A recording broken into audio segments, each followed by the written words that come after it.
Hola, buenas tardes a todos. Muchas gracias, Nerea, por la introducción. Un placer estar aquí, como siempre, colaborando con la asociación.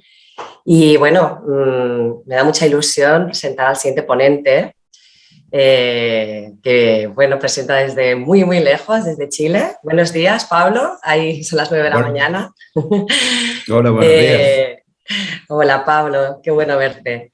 Pablo Frenzano es endocrinólogo de adultos y actualmente es profesor de la Escuela de Medicina en la Universidad Católica de Chile, y aparte es un gran experto en el campo de las enfermedades minerales metabólicas óseas minoritarias y sobre todo, bueno, y también evidentemente en el campo de la displasia fibrosa y en el McCune-Albright.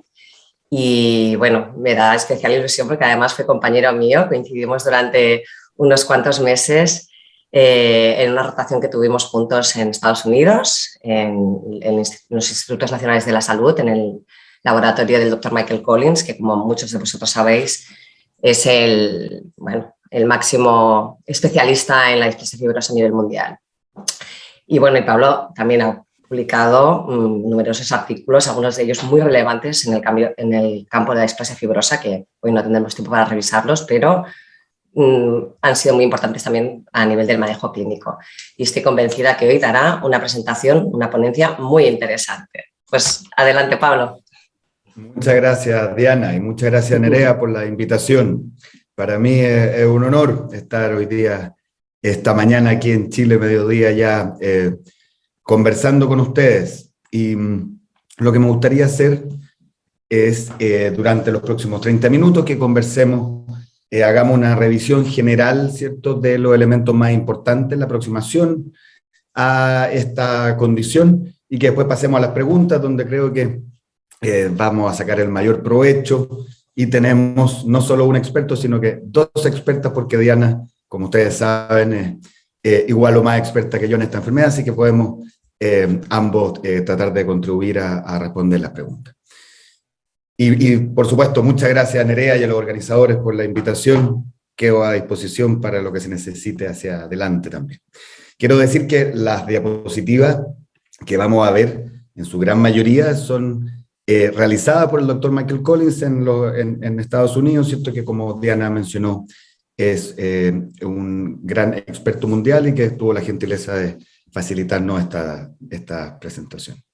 Entonces, vamos a partir un poquito con la historia, ¿cierto? En la década del 30 del siglo pasado, en forma bastante simultánea en Nueva York, el doctor McCune describió el caso de una niña de 9 años que presentó displasia fibrosa, lo que ahora sabemos que es displasia fibrosa, asociada a una pubertad precoz y lesiones cutáneas hiperpigmentadas.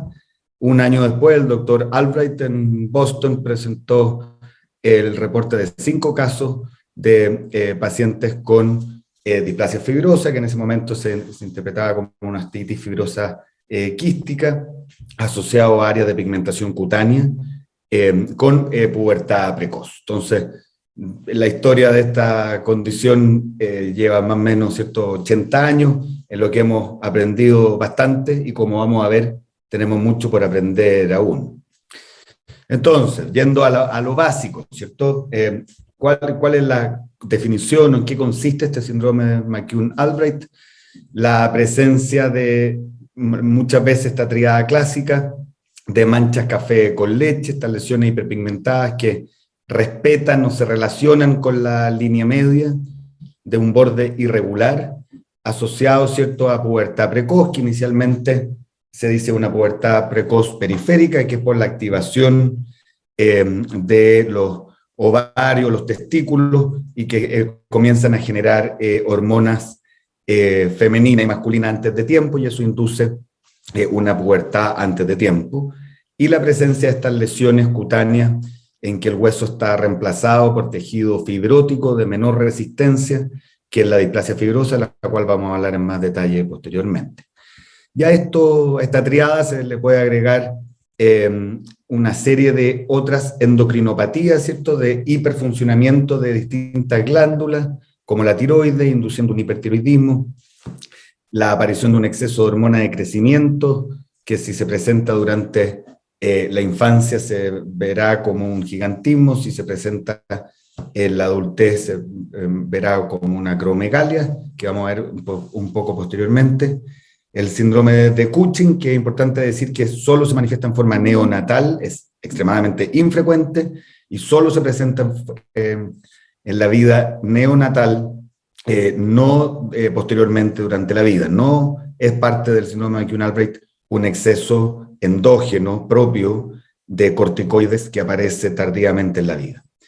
Puede asociarse esto a la aparición de raquitismo o osteomalacia, que es que los huesos se mineralizan en forma inapropiada por pérdidas de fosfato, que vamos a ver posteriormente, y cada vez sabemos más que han aparecido y hemos entendido que pueden haber otras manifestaciones infrecuentes de la condición que tenemos que conocer de manera a poder buscarla oportunamente y tratarla oportunamente. Entonces, estas distintas manifestaciones de la enfermedad pueden combinarse de distintas maneras para hacer el diagnóstico. Entonces decimos que si es que hay la combinación de dos o más de estos hallazgos típicos, podemos hablar de un síndrome de McCune-Albright. Vamos a hablar posteriormente respecto a la necesidad de la confirmación, en qué casos es necesario confirmar con estudio genético. Entonces, ¿por qué sucede el síndrome de McCune-Albright? Y esto vamos a tratar de explicarlo, espero, en una forma simple. Entonces, en el desarrollo del embrión, ¿cierto?, en la vida intrauterina, se produce por azar, no heredado, por azar, una mutación en algún grupo, en una célula, ¿cierto?, que después se diferencia y que se multiplica en distintos grupos celulares, pero la mutación se comienza por azar en una célula, en este gen que se llama el GNAS, que codifica para una proteína que se llama la proteína G. Entonces, esta célula inicial que presentó la mutación va a proliferar. Dependiendo dónde, en qué grupo celular se produjo inicialmente la mutación, es cómo va a quedar sembrada esta mutación en la medida que las células vayan proliferando. Entonces, lo que partió en una célula va multiplicándose esa célula como se multiplican todas las células en etapa embrionaria para pasar de un grupo celular a un ser vivo, digamos, y dependiendo de dónde quedaron sembradas esas células, es dónde van a quedar las células mutadas que van a poder presentar problemas en la vida extrauterina. Entonces, esto por supuesto puede quedar sembrado en células que posteriormente se van a diferenciar hacia la piel, o células que se van a diferenciar hacia tejido óseo, ovarios, glándulas endocrinológicas, etc. Entonces, este es el patrón, ¿cierto?, que en este caso hipotético pasó cuando esa célula presentó la mutación, se diferenciaron y se multiplicaron estas células y quedó con este patrón afectando un foco, por ejemplo, de displasia fibrosa en el esqueleto y algunas alteraciones, ¿cierto?, a nivel de endocrinológico. Si la célula primaria con la mutación hubiera sido distinta, el patrón de distribución del embrión y posteriormente de la persona extrauterina, digamos, hubiese sido distinto. Entonces, ¿dónde y cuándo la mutación ocurre? Determina lo que la persona presentará como manifestaciones de esta enfermedad y, por supuesto, lo que no tendrá. Entonces, este gen codifica para una proteína G, que este gen es propenso a tener estos errores que conducen a que se presente el síndrome de McCune-Albright. No conocemos factores de riesgo ambientales relevantes, ni una preponderancia étnica o geográfica para el desarrollo de esta condición. Y hasta ahora todos los casos de síndrome de McCune-Albright a nivel mundial que se conocen son esporádicos. Eso quiere decir que no se ha reportado transmisión de la enfermedad que como paso de los padres a los hijos, y los pacientes que tienen esta condición no lo transmitirán a sus hijos. Entonces, ¿cuál es la consecuencia de esta mutación que se presenta en el GenAs y que hace que haya una proteína distinta, una proteína G distinta, es que la consecuencia es que la proteína G actúa como un interruptor de encendido para muchas células, para la proliferación y actividad de muchos grupos celulares. Entonces, al haber una mutación en el gen, esta proteína G está constitucionalmente activada, no necesita que hayan señales que le digan a esa célula que se active, sino que está constitucionalmente, intrínsecamente activa. Entonces, si tenemos esta mutación a nivel de la piel, se manifestará por la presencia de manchas café con leche, por un tipo de células pigmentadas, ¿cierto?, que hay en la piel normalmente, pero que en este caso están hiperactivas. A nivel de los ovarios, los testículos, sin que hayan presentes señales desde la hipófisis que le digan al ovario o al testículo que empiecen a funcionar como sucede en la pubertad normal, los ovarios y los testículos comenzarán a funcionar en forma autónoma, independiente, por lo tanto se presentará una pubertad precoz. A nivel del hueso o de las células que están en la médula ósea, ¿cierto?, que van a diferenciarse hacia el hueso normal, la presencia de esta mutación determinará que se reemplace el hueso por este tejido fibrótico, que es la displasia fibrosa.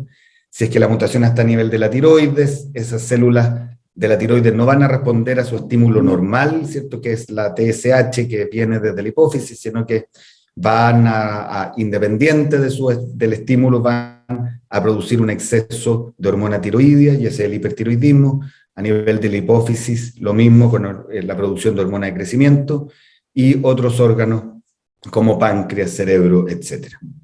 Entonces, si vamos ahora a la estadística, ¿cierto?, y a tratar de entender cuáles son las manifestaciones clínicas más frecuentes de esta condición, y esto es la serie de pacientes de el NIH en Estados Unidos, que es la cohorte más grande del mundo de pacientes con esta condición. Vemos que la displasia fibrosa es casi universal en esta cohorte, ¿cierto? Cerca del 99% de pacientes presentan displasia fibrosa, 90% mancha café con leche, casi 3 de 4 pacientes presentan compromiso gonadal, ya sea con una pubertad precoz propiamente tal, o con algunas manifestaciones ecográficas de compromiso de testículos o de ovarios, 70% compromiso tiroideo, casi la mitad de los pacientes pérdida de fosfato como consecuencia de la displasia fibrosa, como vamos a ver después,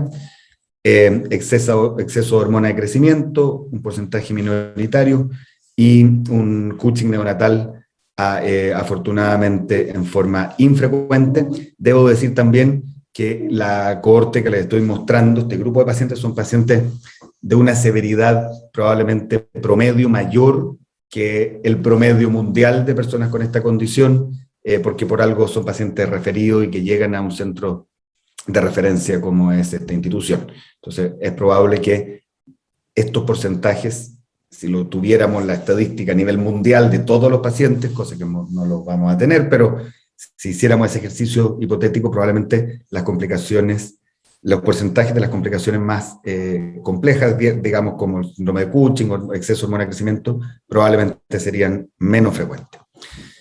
Cada vez sabemos más que pueden haber otras manifestaciones de la condición si es que estas células con la mutación llegaron, ¿cierto?, a distintos órganos.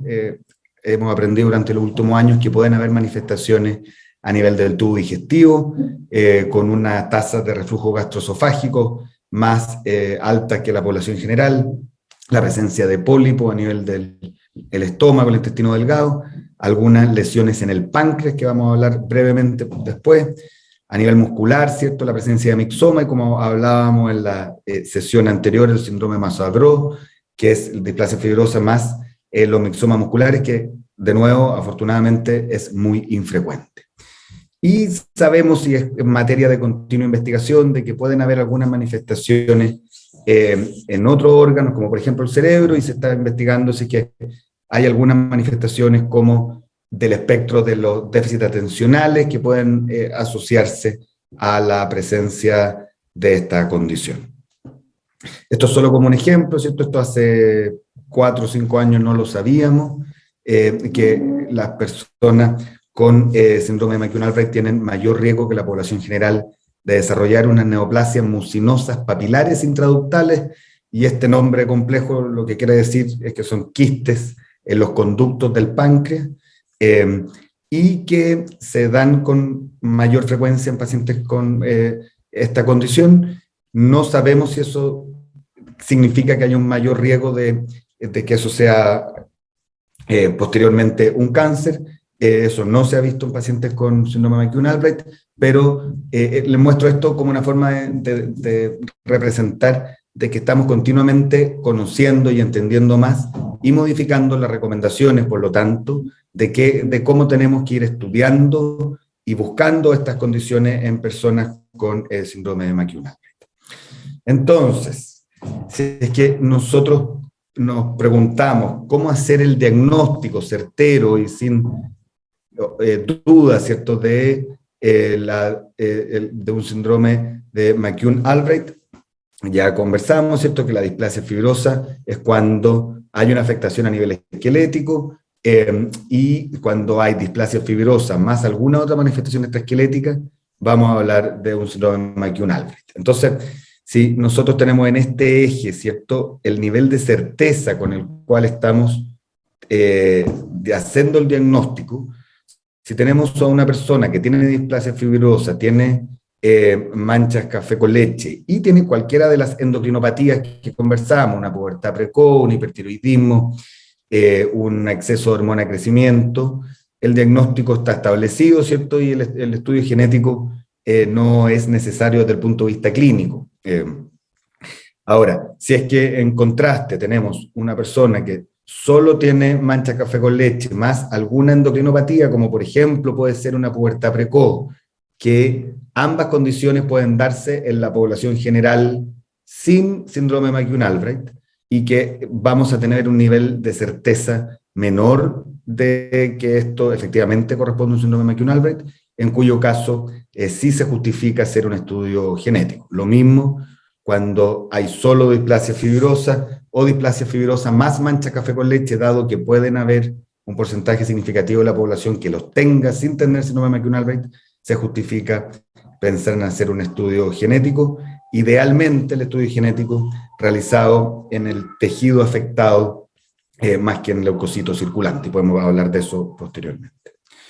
Entonces, ¿cuándo comienzan los problemas endocrinos o cuál es la historia natural de las distintas complicaciones del síndrome de McCune-Albright? Y esto creo que es importante saber de que las distintas manifestaciones van a tener aparición en distintas edades, y hay algunas condiciones que pueden resolverse espontáneamente. Entonces la displasia fibrosa puede aparecer desde la etapa de recién nacido, pero para que clínicamente, ¿cierto?, se manifieste, van a pasar algunos años.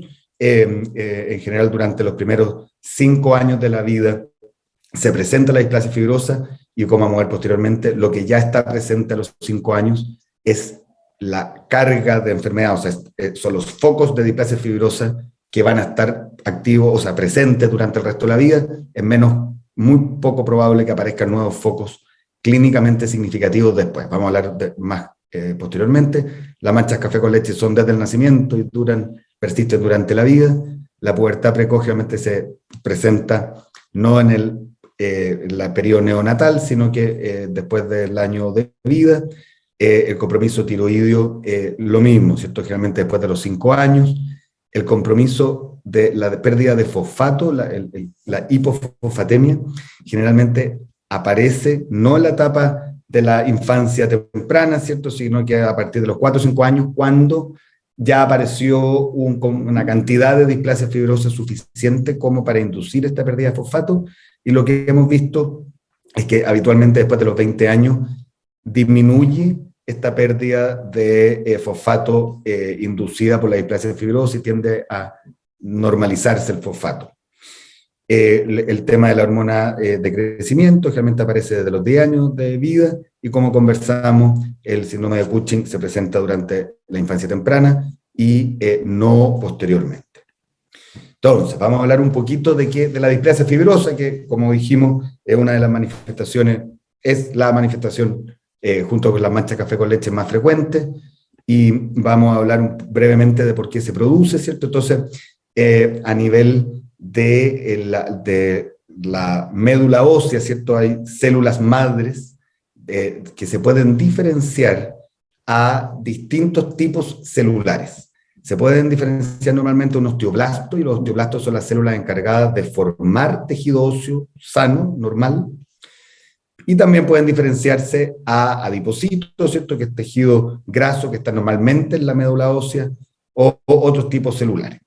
Lo que sucede en una de estas células madres cuando tienen la presencia de la mutación en este gen es que tienen dificultades, digamos, o problemas para diferenciarse, para transformarse en estas células en las que normalmente debiesen transformarse.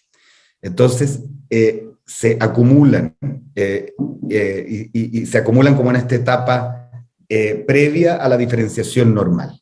Esta acumulación de estas células no totalmente diferenciadas en forma adecuada determina que se produzcan estas lesiones óseas, que no es hueso sano, no es hueso normal, sino que es un tejido fibrótico de peor resistencia, lo que puede determinar, como vamos a ver, deformidades, riesgo de fracturas y dolor.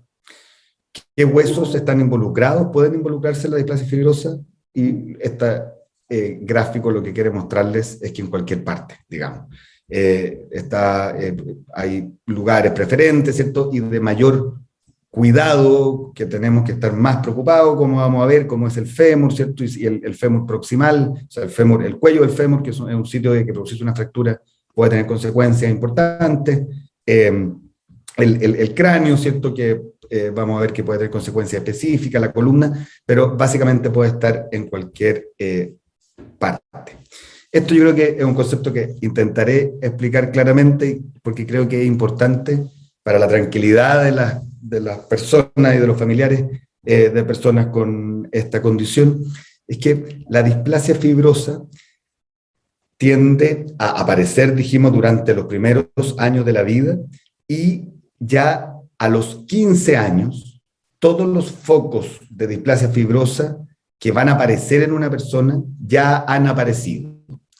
De hecho, a los 5 años, el 95% de los focos de displasia fibrosa que van a traer problemas o eventualmente podrían traer problemas clínicamente significativos ya han aparecido.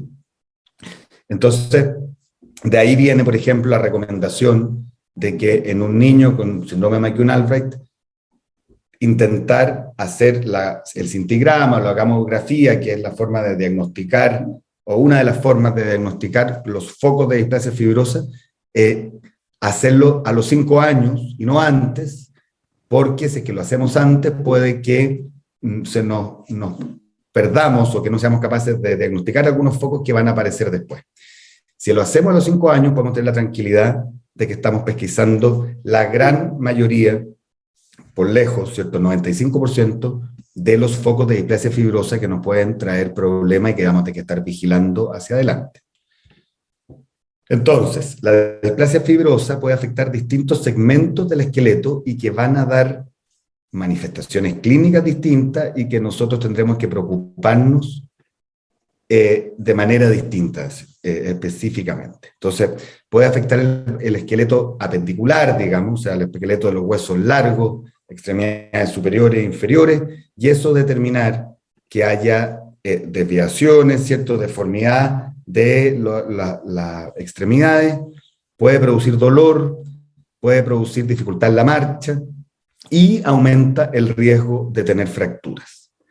Entonces vamos a ver posteriormente qué podemos hacer al respecto. Otra zona, ¿cierto?, que puede afectar la displasia fibrosa es el esqueleto o los huesos a nivel cráneo-facial, y que nos van a dar problemas distintos y manifestaciones distintas y preocupaciones distintas. Entonces, no van a haber fracturas, por ejemplo, ¿cierto? O rara vez va a haber una fractura a nivel craneofacial. Lo que va a pasar, las consecuencias de la displasia fibrosa craneofacial es el efecto de masa, o sea, que pueda crecer hacia afuera, ¿cierto? Y eso puede producir asimetría facial o crecer hacia adentro, digamos, y eso puede producir, por ejemplo, obstrucción nasal y dificultad, ¿cierto?, respiratoria. A nivel de la mandíbula puede producir problemas de mala oclusión. A nivel, si crece a nivel del hueso temporal, puede afectar el conducto auditivo y determinar alteraciones auditivas. Y de nuevo, infrecuentemente puede afectar el canal, ¿cierto?, del nervio óptico y determinar alteraciones de la visión, afortunadamente en forma muy infrecuente. No por eso no tenemos que revisarlo y estar atentos, pero es infrecuente como vamos a ver después. Y la tercera zona, ¿cierto?, región que puede afectarse es el compromiso axial, o sea, de la columna, y sabemos por estudios hechos en el laboratorio, en el grupo del doctor Collins, que puede haber afectación y puede haber de la columna, puede haber escoliosis. En algunos casos, una escoliosis severa que puede traer complicaciones desde el punto de vista respiratorio, por lo tanto, es importante buscarlo, evaluarlo y en algunas situaciones pensar en realizar una cirugía de manera de estabilizar la columna y de esa manera evitar que progrese. La respuesta a la cirugía es muy buena. Vamos a hablar un poquito de las consecuencias de la displasia fibrosa en la práctica, ¿cierto? Y lo que ya mencionamos es que hay un aumento del riesgo de fracturas comparado con población general. Cuando es mayor el riesgo de tener fractura en la infancia, y esto sigue el mismo patrón que la población general, por supuesto los niños tienen más frecuencia de fracturas en general, estoy hablando que los adultos, porque se exponen a más riesgo y se suben a árboles y corren y se caen y andan en bicicleta y aprenden a andar en bicicleta y se caen. Entonces la exposición a riesgo es mayor y la displasia fibrosa, o sea, el riesgo de fractura en displasia fibrosa después disminuye, se mantiene estable la adultez a una tasa mayor que la población general. Vamos a ver que hay algunas condiciones que tenemos que estar atentos de manera de disminuir el riesgo de tener fractura, y eso específicamente tiene que ver con el fósforo, que vamos a hablar posteriormente. El otro problema importante que puede producir la displasia fibrosa es el dolor, por supuesto. Y creo que aún sabemos poco del dolor en displasia fibrosa. Y un ejemplo de lo poco que entendemos es que hemos visto que no hay una correlación significativa entre la cantidad de displasia fibrosa, o sea, la severidad de la displasia fibrosa y el dolor. Y esto es una forma, un puntaje que se puede utilizar para como cuantificar la cantidad de displasia fibrosa que una persona tiene. Y acá podemos ver, y esto, ¿cierto?, en este eje es el dolor promedio que la persona reporta. Y podemos ver personas, por ejemplo, que tienen muy bajita carga de displasia fibrosa, o sea, muy poca cantidad de displasia fibrosa, que reportan dolor intenso, de 8, de 10, versus personas que tienen 60 en puntaje de displasia fibrosa, que es mucha cantidad de displasia fibrosa, son muchos focos presentes y que no reportan dolor. Entonces, esta ausencia de correlación nos hace ver que entendemos poco de los mecanismos del dolor. Y hay estudios, por supuesto, en marcha en ese sentido. ¿Y por qué es importante? Porque si queremos buscar un tratamiento efectivo para el dolor en displasia fibrosa, lo primero que tenemos que hacer es entender por qué duele, ¿cierto? Y entonces eso es lo que se está investigando y creo que hay mucho por avanzar en ese sentido. Sabemos también que el dolor es más, los pacientes adultos reportan más dolor que los niños, y hay cambios con la edad que no entendemos bien el por qué se producen, y como conversábamos, el tratamiento óptimo del dolor en esta condición en particular no lo sabemos. Tenemos alguna información, ¿cierto? Esto es lo que yo les decía, que el dolor promedio reportado por adultos es más intenso que en niños, puede ser real o puede ser que de la forma que tenemos de evaluar dolor, que a través de encuestas y preguntar o escalas visuales, los niños, los niños perciban el dolor distinto y lo reporten distinto, como el dolor es una sensación subjetiva, es difícil objetivarlo de otra manera, pero lo que vemos, y esto se ve en forma consistente, es que los niños reportan menos dolor que los adultos, y en estudios observacionales vemos que hay respuesta parcial al dolor con antiinflamatorios no esteroidales, y en estudios no controlados, digamos, que le preguntamos a los pacientes si es que el uso de bifosfonatos, que son fármacos que se usan habitualmente para la osteoporosis, pero que se han probado, ¿cierto?, en displasia fibrosa, un porcentaje significativo, hasta un 75% de las personas reportan mejoría o alivio del dolor después de usarlo. Y un poco basado en esto, pensamos que los bifosfonatos, especialmente endovenosos, pueden tener un rol en el manejo del dolor.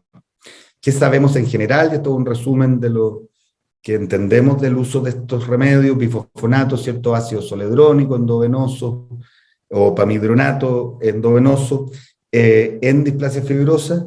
Sabemos que una persona con displasia fibrosa, después de haber recibido uno de estos fármacos, en que se hace una biopsia de una lesión específica de displasia fibrosa, no hay evidencia de que haya un cambio significativo en las células, digamos, en la histología, en la apariencia estructural de estas lesiones de displasia fibrosa. Sabemos también, por un estudio que hicimos también en el laboratorio del Dr. Collins, que niños que recibieron bifosfonato durante la infancia, comparado con niños que no recibieron bifosfonato durante la infancia, no tuvieron diferencias significativas en las tasas de progresión o de crecimiento o de aparición de nuevas lesiones de displasia fibrosa.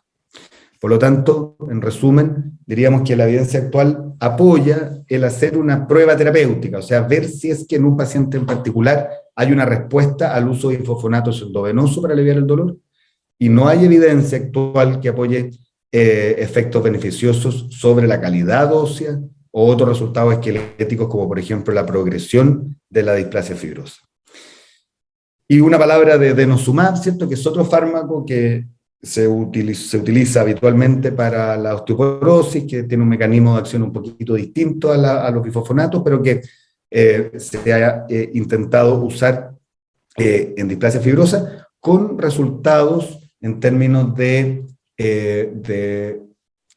disminución de la progresión de estas lesiones de displasia fibrosa, que son bastante alentadores, digamos, pero una nota de cautela, porque se ha reportado también que al dejar de usar este remedio que se llama denosumab, se puede producir una elevación muy significativa del calcio en la sangre y una hipercalcemia que puede ser riesgosa. Entonces, han aparecido nuevos estudios de un grupo grande, importante en Holanda, ¿cierto?, de denosumab en displasia fibrosa, y yo les diría que parece muy interesante que sigamos esa línea para evaluar su efecto, pero a la vez teniendo precaución con este posible rebote al suspenderlo, y hasta que no sepamos bien cómo manejar este problema al intentar suspenderlo,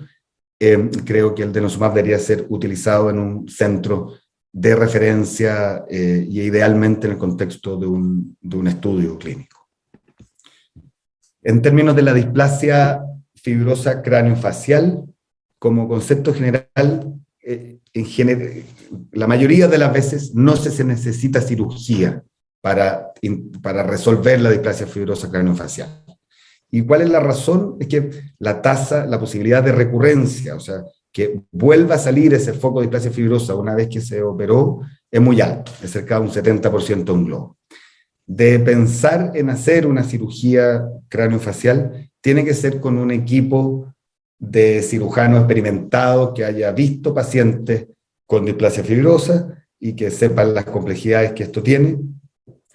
¿Cuándo considerarlo, cierto? Cuando hay un deterioro funcional, eso quiere decir un trastorno, por ejemplo, de la posibilidad de la masticación, digamos, o sea, un problema del funcionamiento, por ejemplo, mandibular, o cuando haya un compromiso auditivo o visual importante, como lo vamos a ver después.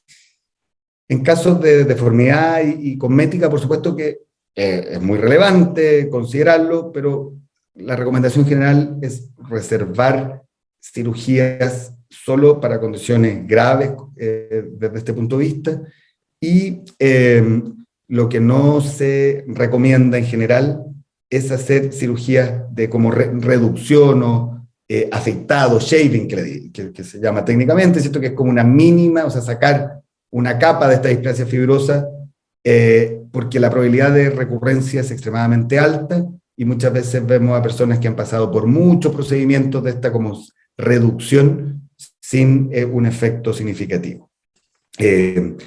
Por supuesto que también tenemos múltiples preguntas abiertas, digamos, al respecto.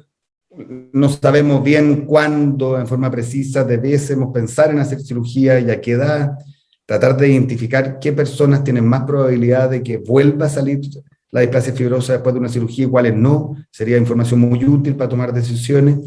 Y cuáles son las mejores técnicas quirúrgicas, o si hay algún material específico que pudiese utilizarse para disminuir el riesgo de que esto, de la recurrencia. También sabemos poco y es importante aprender más. En términos de la displasia fibrosa en la base del cráneo, y aquí un mensaje, ¿cierto? Que la descompresión preventiva, profiláctica del nervio óptico no está indicada, y hay evidencia, ¿cierto?, de que el vigilar estas lesiones que pueden estar afectando el canal es superior, es mejor a una cirugía preventiva, de ir a descomprimir antes de tiempo. Es frecuente, lamentablemente, las complicaciones de la pérdida de visión después de una cirugía de descompresión, y por lo tanto correr ese riesgo en una persona que no tiene un compromiso visual, sino que solo evidencia a través de imágenes, no es en este minuto recomendable.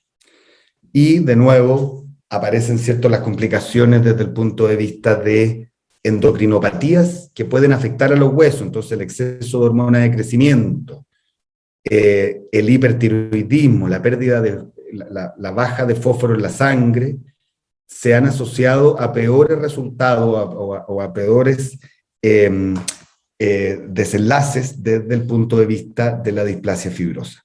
Entonces es muy importante, junto con estudiar la displasia fibrosa, tratar estas otras complicaciones que nos van a tener un beneficio en una mejor evolución de la displasia fibrosa. ¿Cuál es este tema que les he mencionado varias veces, pero que no he explicado, del fósforo en la displasia fibrosa?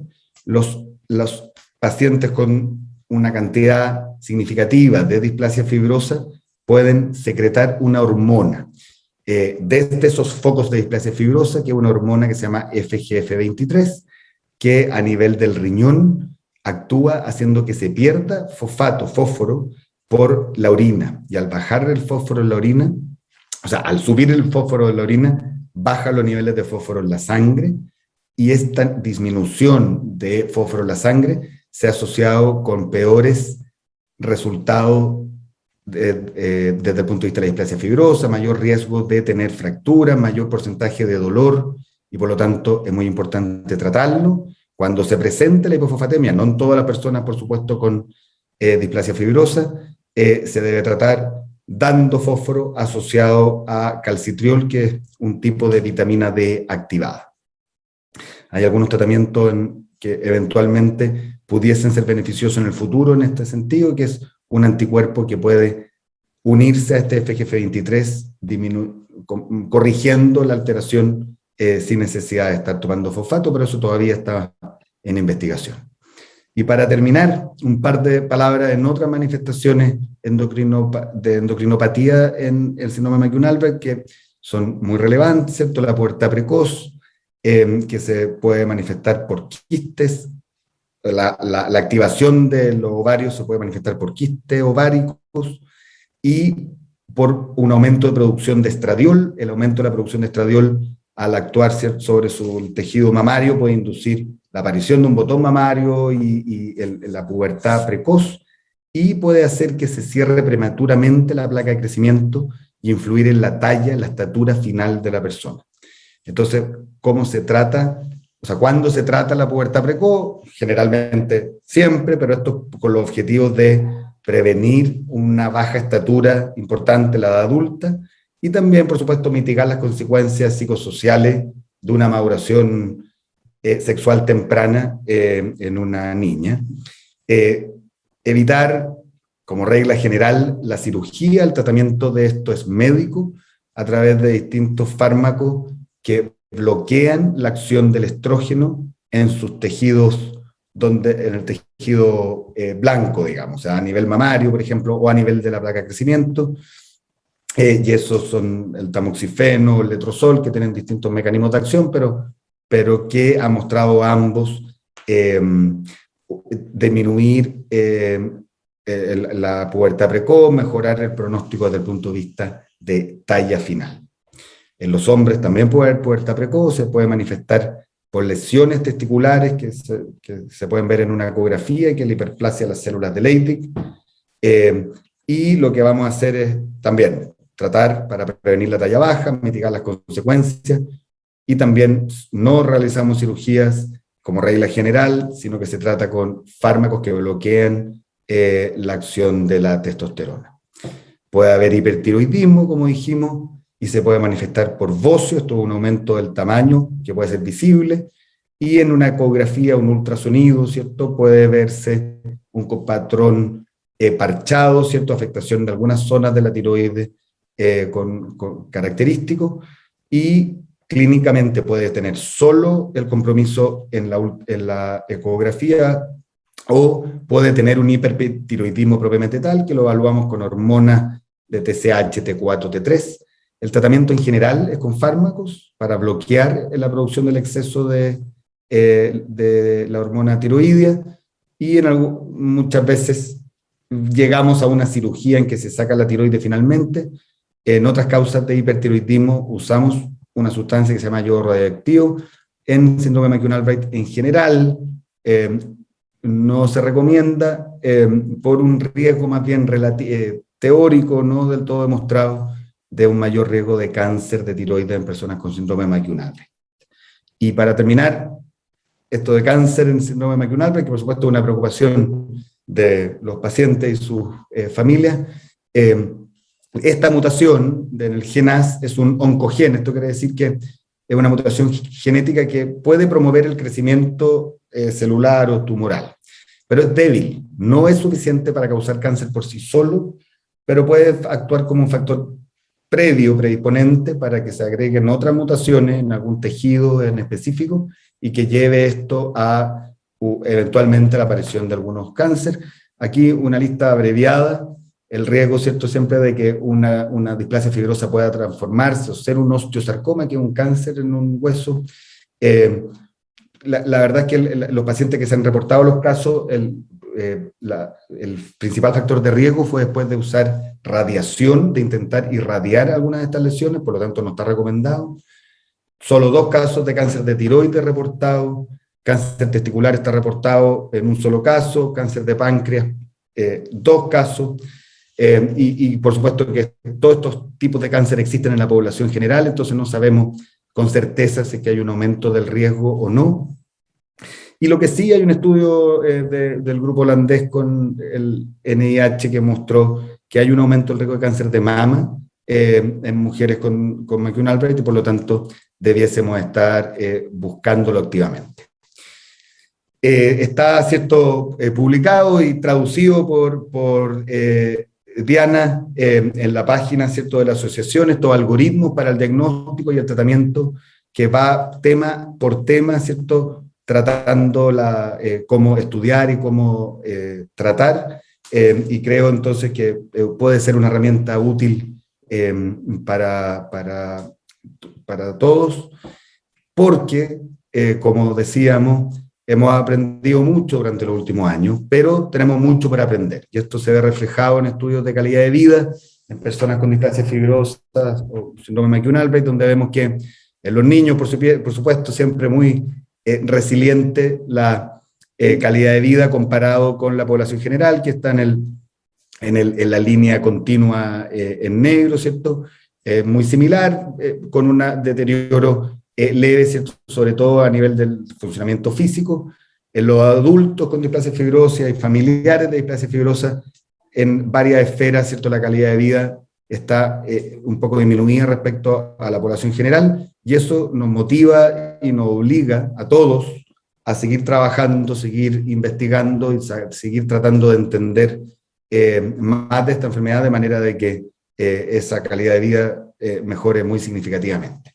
Entonces, ¿cómo se ve el futuro, ¿cierto? Lo que necesitamos hacia adelante, más estudios de epidemiología en términos de entender bien la historia natural, de cuándo van apareciendo estas complicaciones y cuándo dejan de ser un problema.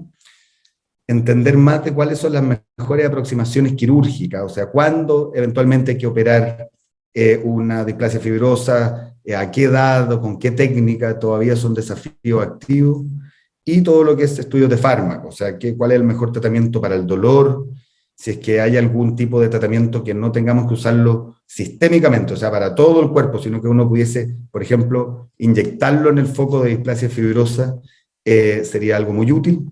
¿Y quiénes tenemos que ser parte de esto? Todos nosotros, y por supuesto poniendo a los pacientes y a su familia en el centro. A veces los investigadores nos centramos en preguntas que intelectual o científicamente son muy interesantes, pero que tienen poco impacto en la vida de las personas, y creo que son los pacientes y su familia los que nos tienen que ir mostrando el camino de cuáles son las preguntas relevantes que necesitamos responder.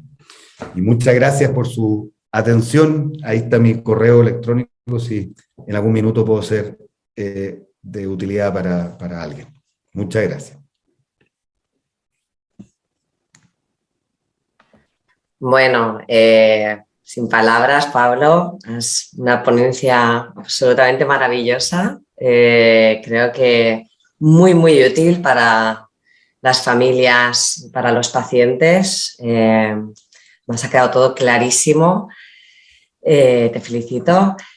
Yo solo quiero añadir una cosita, porque también estuve yo ahí en una publicación que es respecto a la pubertad precoz.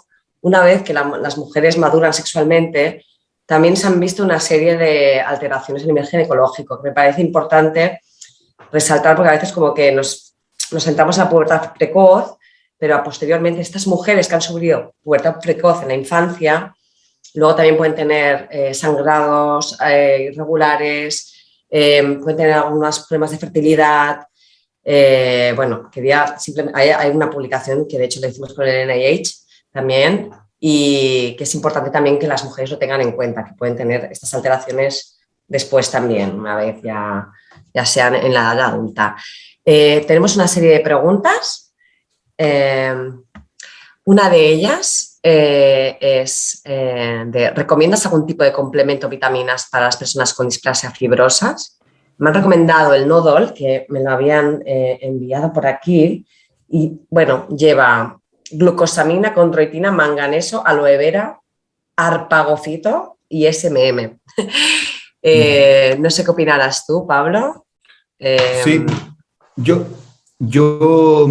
sí, Diana, toda la razón. Creo que el tema ginecológico en las mujeres adultas, digamos, con síndrome de McCune-Albright es muy importante, un tema que hemos aprendido gracias a ese y otros trabajos que creo que es muy relevante.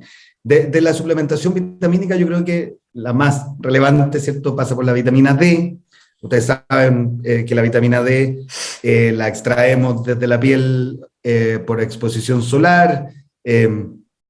Las tasas de déficit de vitamina D poblacionalmente son muy altas, y ahora, después en la pandemia y con los encierros, es casi universal, digamos, es extremadamente frecuente.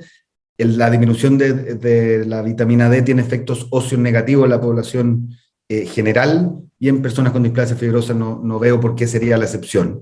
Entonces, De todas maneras, yo pensaría en suplementar vitamina D para lograr niveles de vitamina D suficientes.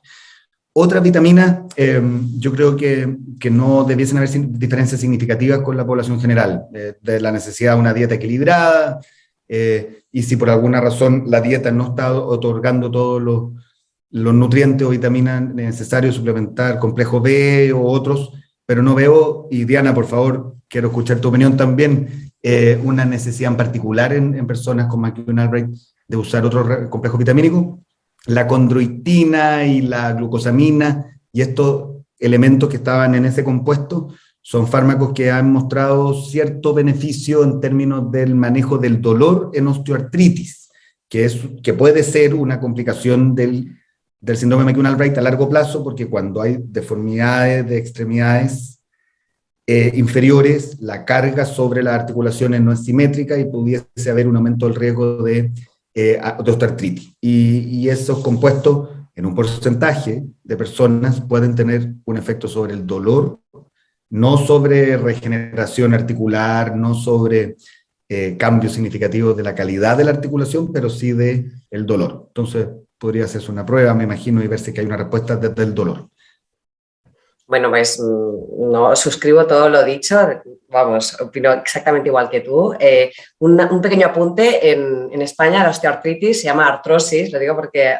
en Chile también. Bueno, vamos a ver a la siguiente pregunta. Hasta los 19 años de edad he sido deportista y persona con alta actividad física, con fracturas típicas de deportistas, como esguinces de tobillo, esguinces en muñeca o fisuras de costillas, sin que nunca hubiera signos de displasia en radiografías. Luego he continuado haciendo deporte, pero a más bajo nivel. Me descubrieron la enfermedad por casualidad por una fractura. ¿Es normal que me hayan diagnosticado la enfermedad a los 32 años? Bueno, nos falta como mucha información aquí, ¿verdad? También de dónde tenías la displasia fibrosa, porque, bueno, primero de todo... No, perdona, Pablo, responde tú. No. Quiero escuchar tu respuesta, por favor, Diana. Bueno, es que, claro, a lo mejor si no tenía displasia fibrosa ni en las costillas que se ha fisurado, ni en los esguinces, ni en los tobillos, pues puede que no se detectara, ¿no? Eso por un lado. Y por otro lado, me gustaría saber dónde tenía la enfermedad esta persona, porque evidentemente si se tiene en la cabeza del fémur es probable que dé sintomatología, ¿no? Pero si se tiene en un peroné o en otro sitio quizá no nos dé nada. Entonces... y luego también si es poliostótica o monostótica, ¿no? Si afecta más de un hueso, esto también es importante. Y como tú también has dicho, el dolor también es muy heterogéneo en la población, o sea que, bueno, nos faltaría información desde mi punto de vista, pero no sé qué opinas tú, Pablo. Absolutamente de acuerdo. Yo creo, cuando le mostré ese gráfico, esa figura que decía cuándo se había producido la mutación y dónde se había sembrado, si esa mutación se produjo muy tardío en el desarrollo embrionario, puede haber quedado un foquito de displasia fibrosa en una zona del esqueleto sin tener ninguna otra manifestación de un síndrome de McCune-Albright o de una displasia fibrosa en varias partes. Y si quedó claro, como dice Diana, un foco en el peroné, puede que nunca haya pasado desapercibido hasta que por un golpe y mala suerte, un golpe en esa zona produjo una fractura y ahí recién se vio. Entonces sí, la displasia fibrosa monostótica se puede hacer, vemos diagnósticos tardíos y a veces personas de 70 años que recién apareció un foco y que lo tuvo siempre desde el nacimiento, pero que no había dado ni un problema hasta ese minuto. Efectivamente. Luego, bueno, Susana García dice que tiene diagnosticada una displasia fibrosa poliostótica de fémur y tibia y le preocupa también que se desarrolle en el cráneo con los años, pero me parece que esto ya ha quedado respondido en tu charla perfectamente. Si ya le han hecho una gamografía ósea, primero de todo, claro, y no hay lesiones, me imagino, Susana, que ya es adulta, pues ya no vas a desarrollar ninguna otra lesión, o sea que estate tranquila por esa parte, ¿no? A ver, seguimos.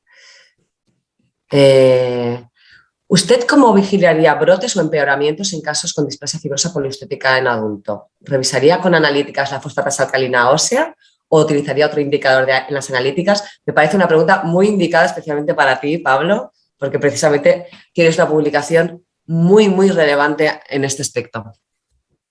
Sí, es una muy interesante pregunta. Las fosfatasas alcalinas frecuentemente están elevadas en personas con displasia fibrosa. No vemos,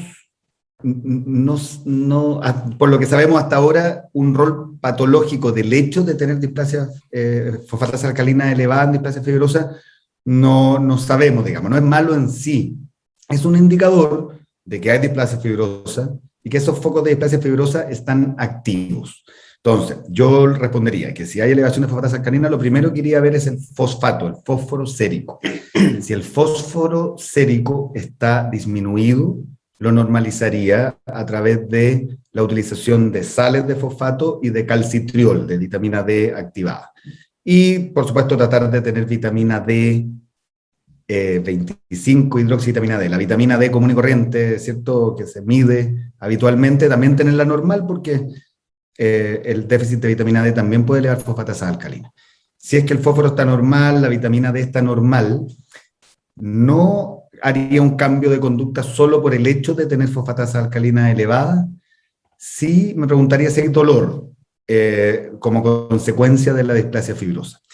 Si es que hay dolor, haría una prueba terapéutica usando bifosfonato, ácido zoledrónico endovenoso. Si hay una buena respuesta al dolor, podemos utilizar otras dosis de ese fármaco en la medida que el dolor reaparezca. Hay personas que con una dosis el dolor mejora y puede durar años sin dolor. Hay otras personas que no van a responder a ácido zoledrónico. Después de usar el ácido zoledrónico, van a ver que las fosfatasas alcalinas van a bajar, van a disminuir. Pero en una persona que no tiene dolor, el hecho de usar ácido zoledrónico para normalizar la fosfatasa alcalina no ha mostrado un beneficio más allá de tratar este examen de laboratorio. Y como saben, ¿cierto?, tratamos a personas y no a los exámenes, entonces no está recomendado. Bueno, efectivamente, me parece muy importante porque es de las consultas más frecuentes, de hoy tengo la fosfatasa alcalina alta, venga bifosfonatos y tal, pero te encuentras bien, tienes dolor, No, pues no es un fármaco inocuo, puedes tener complicaciones secundarias al uso prolongado de bifosfonatos, como sabemos, por lo tanto, me parece muy importante, lo que ha dicho Pablo, que yo iba a decir lo mismo, tratamos pacientes no analíticas, es decir, las analíticas pueden puede ser indicador de algo, pero no solo hay que la fosfatasa alcalina o los marcadores de remodelado no es motivo para tratar, no nos va a cambiar la enfermedad en absoluto. Por lo tanto, hay que tenerlo todo en un contexto. ¿Tener displasia maxilofacial puede provocar problemas con la anestesia cuando acudes al dentista? Mi dentista dice que puede ser que la anestesia se desparrame por el hueso y que por ello no actúa tanto. Es para ti, Pablo. Sí, gracias, Diana.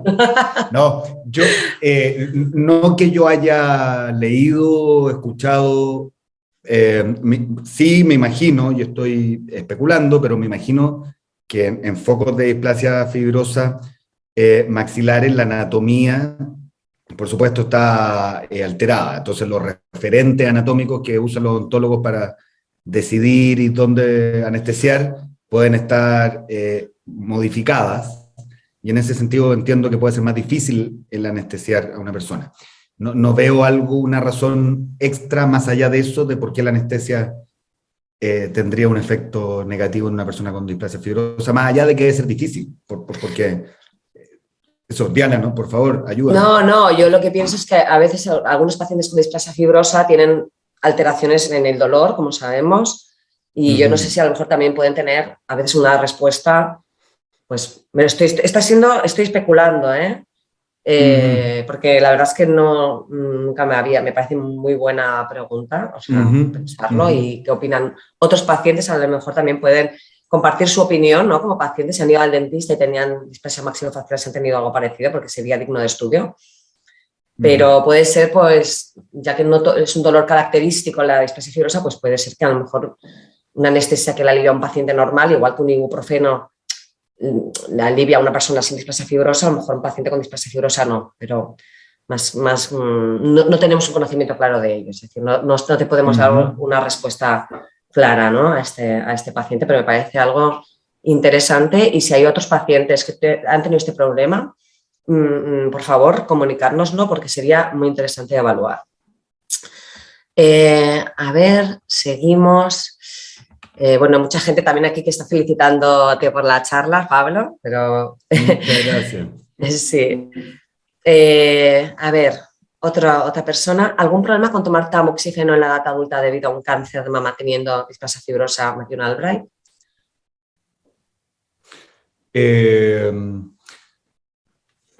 No, en la edad adulta, dice a qué edad, si tuve... Claro, es una paciente con... ¿dónde está aquí? ¿Dónde están mis preguntas? Sí. Bueno, no sé qué ha pasado con las preguntas que se han... No te preocupes. Yo como concepto general, ¿cierto? El tamoxifeno en mujeres premenopáusicas puede tener un efecto deleterio sobre la calidad ósea, en el fondo, sobre el riesgo de tener fracturas. En las mujeres posmenopáusicas es al menos inocuo, y hay alguna evidencia que muestra que podría ser protector, que podría ser bueno para el riesgo de fracturas. Sí. Y el tamoxifeno hay que tener cuidado, ¿cierto?, con hiperplasia del endometrio, que no es algo que el síndrome de McCune-Albright tenga...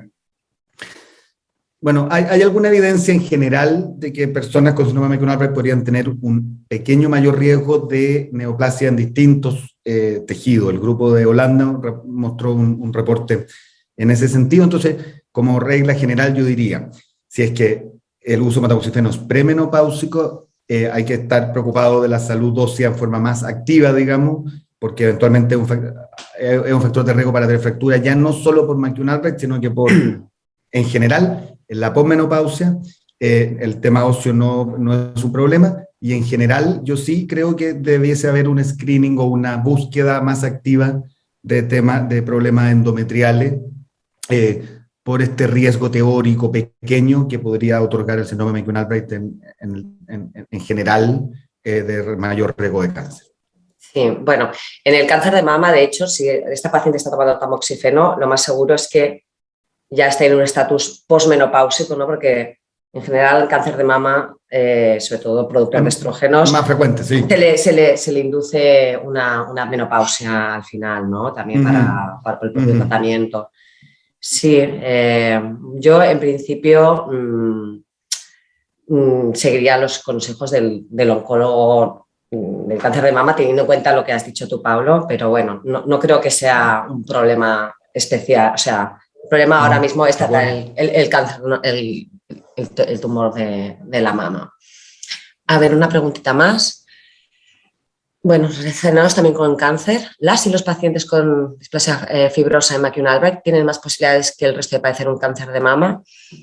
Yo lo que había leído, que tú ya lo has comentado tú, es sobre todo que más que sí que está aumentado el riesgo, pero sobre todo en edades tempranas, o sea, en mujeres entre 36 y 45 años. Entonces, en las pacientes con McCune-Albright, sí, sobre todo teniendo en cuenta, no solo es porque puede haber mutación en el tejido de la mama, que a veces se ha encontrado, sobre todo aquellos pacientes que han tenido pubertad precoz, ¿verdad? Porque han tenido esta exposición a estrógenos desde bien empezada la vida, ¿no? Entonces, esto es lo que les aumenta un poquito más. Pero bueno, esto ya lo habías comentado tú, que sí que hay un poquito más de cáncer y que se recomienda hacer un cribado pues, a edades más tempranas. Y luego también pregunta, ¿son habituales los pólipos en el útero en las pacientes con displasia fibrosa McCune-Albright? ¿Y suelen ser estos mayormente benignos o malignos? ¿Debemos tener las mujeres con displasia fibrosa McCune-Albright mayores controles ginecológicos desde una edad más temprana? Sí, no, en mi conocimiento no es más riesgoso, ¿cierto?, los pólipos, o sea, no es más frecuente los pólipos endometriales, no sé si está estudiado dirigidamente, honestamente, y yo diría que sí, dado que vamos a tener que estar haciendo una búsqueda antes de cáncer de mama, y este riesgo teórico de que pudiese haber un poquito más de riesgo de cáncer ginecológico. Me parece que sí es importante ser estricto con los controles ginecológicos anuales, digamos. No me parece que haya que hacer más procedimientos de los habituales, pero ser muy cuidadoso y estar muy, como muy encima de estos controles ginecológicos por un riesgo que es de una magnitud pequeña, digamos, pero que puede haber un poquito más de riesgo de cáncer ginecológico, específicamente de cáncer de mama. Hay una última pregunta, Nerea, que es de la doctora Ana Bueno. ¿Me da tiempo o no? Sí, por supuesto. ¿Sí? Vale. Hola, doctor Florenzano, soy la doctora Ana Bueno, traumatóloga infantil, bueno, traumatóloga en general. ¿Cómo pueden actuar los bifosfonatos? ¿Se fijan en la matriz mineral del estroma óseo? Es decir, ¿cómo actúan si no hay matriz ósea mineralizada? ¿Cómo actúa el denosumab si generalmente trabaja sobre el rango ligando del osteoblasto? ¿Cómo puede ser de eficaz si el problema de la displasia fibrosa es a nivel del proosteoblasto? Tendríamos que, Ana, yo creo que si quieres, esto es una pregunta muy científica, si quieres, contesta Pablo, no sé si tenemos tiempo, y si no, también podemos hacer una charlita luego también con Ana, que será muy interesante. Claro, encantado, pero muy corto. Entonces, los bifosfonatos, a ver, en las lesiones de displasia fibrosa, algo de tejido óseo hay, no es que sea solo, yo a lo mejor lo representé mal, como que era solo célula mutada, porque esto es una enfermedad mosaico en el organismo en general, pero también en un foco de displasia fibrosa hay zonas de tejido óseo y zonas de displasia fibrosa, de tejido fibrótico, digamos. Entonces, algo de tejido de mala calidad, pero algo de tejido óseo hay. Pero honestamente, como les dije, cuando se ha visto la histología después de administrar bifosfonatos, no hay mayores cambios. Entonces, lo que sabemos es que sirve para el dolor. ¿Por qué los bifosfonatos sirven para el dolor en displasia fibrosa? No lo sabemos. No lo sabemos, exactamente. Eso. La pregunta, Ana, es que no lo sabemos, no entendemos por qué funciona. Esto se ha probado, pero... Ajá. Sí, no solo, y lo de Rank y solo lo de Rank ligando, eso sí, en el laboratorio de Mike Collins, Luis Fernández, un científico muy importante de allá, mostró, ¿cierto?, que tiene aumento de producción de Rank ligando. Las lesiones mismas de displasia fibrosa aumentan la producción de Rank ligando.